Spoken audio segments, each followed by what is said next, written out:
Hello, everyone, and welcome back. Today we are looking at the Assid bulk hauler.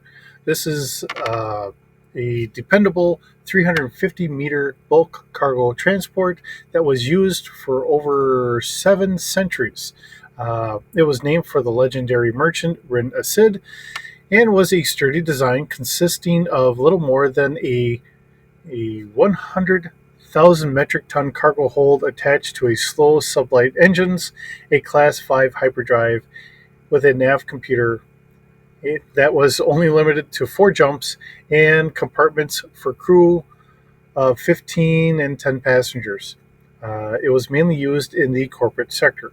Now, this is what we have from Wikipedia. This does come to us from Han Solo in the Corporate Sector Sourcebook, Pirates and Privateers, the Far Orbit Project, and the Complete Star Wars Encyclopedia. So the first part of this was really all created for the novelization of Han Solo in the corporate sector, um, and then brought right into West End Games doing Star Wars as a role playing game. So, very nice to see how this is kind of brought up. Another one of these ships that we only get a outline. I did see that some other fandom had actually come up with their own take on what it should look like. Um, I'm not going to knock them for what they had created.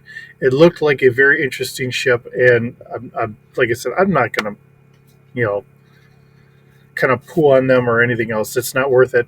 Yeah, they did a good design, and for their take on it, it's a very nice looking aircraft, spacecraft.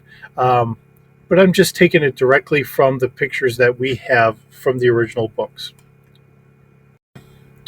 So, looking at what we have here, um, we have this big, huge cargo container that they talk about, and essentially a set of engines, our front cockpit, and it looks like just a small amount of uh, kind of extra superstructure and a gangway to get from one side to the other. Uh, a very basic design at its best. So, let's see, again, this comes from Han Solo in the Corporate Sector Handbook, which comes from the book Han Solo in the Corporate Sector. Pirates and Privateers, um, and their page right there. This is considered another one of those prize vessels because they are unarmed, uh, wonderful vessels for pirates to come across and try and take over, grab whatever their cargo is, maybe um, ransom them off back to whoever owns them or whatever they need to do. All right, so it is capital scale. Length is 350 meters. Has a crew of 15, skeleton crew of 6, which does incur a plus 10 difficulty to any of your actions that you're doing on board the ship. Passengers are 10. Cargo capacity is 100,000 metric tons. Consumables for 3 months has a cost of 775,000 credits. Hyperdrive is times 5. Backup is times 15. It does have a nav computer, like it said in the write up, but it is limited to 4 jumps. So if it's a series of jumps you're normally doing, you're probably fine. And because it is just strictly a big transport vessel, the maneuverability is a 0, has a space of 1. It's just an ungainly big old ship to get as much cargo moved as fast as they can. Hull of 3D, shields of 1D, sensors very minimum here. So passively we can scan up to 500 meters at a plus 1. We can actively scan at 1.5 kilometers. At 1D, a search of 2.5 kilometers at 1D plus 1, and a focus of 100 meters at a 2D. Um, just it's not going to be a search and rescue ship. It's not going to do any science missions, obviously.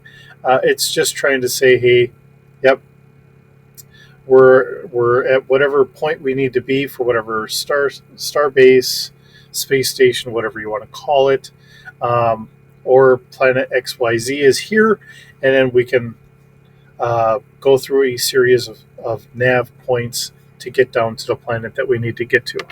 Um, Beyond that, you're hoping that you're traveling in a convoy and you have something out there to help defend you. Um, Quite often in the core world sector, uh, they could fly these without having too much of an issue about pirates jumping them. Not that it's completely safe, but relatively safer because you do have more um, systems that would have their own private military patrolling the areas. So you'd be typically a lot safer than you would be in the outer rim, where a lot more lawlessness does kind of continue to sustain itself. So, it's another one of those odd ships that we don't really get to see all that much. It's wonderful to bring it to you every day. Hope you enjoyed this. I enjoy bringing it to you. We'll see you in the next video.